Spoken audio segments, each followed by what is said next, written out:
Magandang gabi po sa inyong lahat.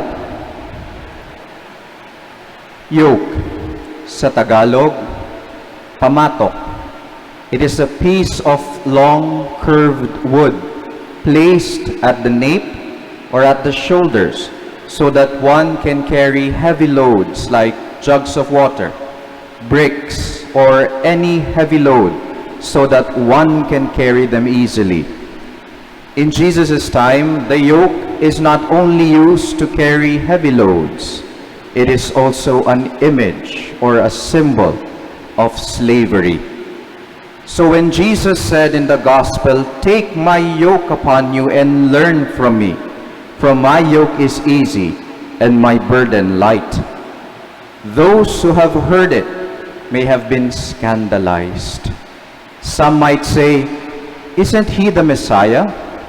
Isn't he supposed to be the one to liberate us from the yoke of the Romans? Then why is he giving us another yoke?" Brothers and sisters, when God became man, he wanted to save humanity, all of it. And so in order to redeem all of humanity, he had to experience everything, even death, except one thing: sin. Because that is the cause of our suffering, and we became prisoners of death. Jesus knew how difficult it was to be separated from the Father. Hindi ba't si Jesus gumigising ng umaga o maaga? At saan siya nagpupunta? Minsan sa liblib na lugar na walang tao o kaya sa bundok. At anong ginagawa niya? He was praying. He was trying to be in communion with the Father, to be intimate with Him once again, because He knows the pain of being separated from Him. And Jesus knew how difficult it was to tread the path back to the Father. He even had to suffer for it and offer His life to open once again the gates of heaven that was once shut because of our pride and disobedience. No man can ever accomplish such impossible task except God, who became man. So he assured those who would follow him, those who wants to go back to the Father in him, through him, and with him, that with his yoke, he will make our burden light and our journey easy back to the Father. And what is this yoke? The yoke of His commandments. Sabi ng iba, God's laws, which the church lives by, they are too demanding and too outdated and too burdensome. Limbawa na lamang, just to give us a little bit of perspective, pagsisimba, isang beses na nga lang sa isang linggo. It's only 1 hour out of the 168 hours in a week. Percentage, 0.6% of your time in a week. And still, we cannot even give to the Lord. But with the unnecessary things, we are willing to waste and kill time. Minsan may tinanong akong kabataan, ilang oras ka bang nakaharap sa iyong cellphone? Sabi ko, i-check mo yung phone mo, meron niyang app. Ipapakita niyan sa iyo kung ilang oras ang ginugol mo sa isang araw. And you know what? Out of the 24 hours a day, tanggalin mo na yung 8 oras ng pagtulog, 7 hours he spent in front of the phone. In a week, that's almost 30% of your time. Mass, cellphone. 0.6% of your time in a week versus 30% of your time in a week. And some cannot even put their cell phone down when they are in the Mass. 0.6 na nga lang, nabawasan pa. Burdensome? A little bit of perspective, my dear brothers and sisters. We only consider God's laws as a burden if we do not understand them and in our ignorance and indifference, we carry on our backs unnecessary baggage and on our shoulders the yokes of the world, which, by the way, we cannot bring with us in our journey back to the Father. So for those who wish to carry Jesus' yoke, to obey, to learn, and eventually love His commands, one should have the trust, obedience, and total dependence of a child to his father. And to anyone who would bear His yoke, Jesus assures us of three things. His yoke will be easy. We will never be alone in carrying our yoke, and His yoke will set us free. First, His yoke is easy. You know, my dear brothers and sisters, the reason why we suffer in the world is because we are separated from God, whom we turn our backs on because of sin. We suffer because we left paradise and chose our own lesser version of it.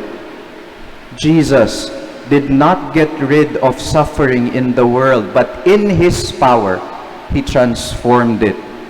Suffering and death that once became our bane, God used and fashioned as a remedy for our difficult journey through Jesus' passion, death, and resurrection.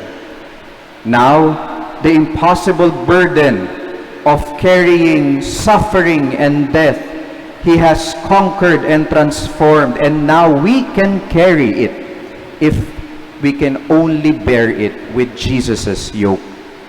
Now just imagine if you're pulling a cart without a yoke. How would you carry it? How would you pull it? Jesus' yoke is easy, even though the cart we carry is heavy because of the suffering and death in the world. Can the yoke of the world do that? Those offering temporary relief and fleeting happiness? You know, at first, it seems that it makes our burden light and our journey easier. But you haven't gone far, and the yoke of the world becomes a burden itself, making us slaves of this yoke. Second, Jesus' yoke is meant for two. In Jesus' time, there are many kinds of yoke. There is a common yoke meant for one. But there is another yoke that animals use to plow the fields. And this yoke is meant for two. Perhaps this is what Jesus is offering to us. A yoke meant for two so that we will not have to carry our burdens on our own and journey alone. Jesus knew we cannot make it on our own. And so He bore the burden of the cross alone and all the hardships with it. The pain, the hunger, the violence, all the sins of the world and death, so that we do not have to carry those on our own. He would rather do it to show that we can do it too if we do it with Him. Now we have a choice. If we accept His yoke that He won and transformed for all of us, then we will never be alone in our journey, and our burden becomes light and bearable. And finally, Jesus' yoke will set us free. In our world full of pain and misery, it's heartbreaking. Alam natin yun. Even those we love and those who are supposed to love us back, sometimes they even become a burden to us. At one point in our lives, they will hurt us because they are not perfect. And God knows that. That's why we shouldn't carry this burden on our own. It will overwhelm us. We have Jesus, and He offers His yoke that He will also smash in the end. You know, smashing a yoke in Jesus' time, it means freedom from slavery. That is what Jesus is planning to do for all of us, for all of those who wants to bear His yoke. Freedom from the burden of this world at the end of our long and tiring journey back to God. We only have to come to Him and remain in Him. Brothers and sisters, God became man to save man. He entered Jerusalem riding a donkey, as prophesied by the prophet Zechariah in our first reading, to show us what? That he did not come to lord over us, but to serve us like a true king, and even go beyond by carrying the burden that is meant for us because of sin, so that we won't have to do it alone. Ito lang naman ang gusto ng Panginoon. His only desire is for us to accept His yoke with a child's confidence and trust to His Father. Mahirap na po ang daan pabalik sa ating Ama.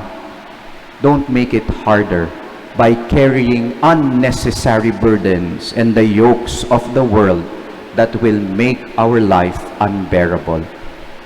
Jesus offers us a yoke on our journey, a yoke that is easy, a yoke that He will bear with us no matter what, and a yoke that will set us free. Amen.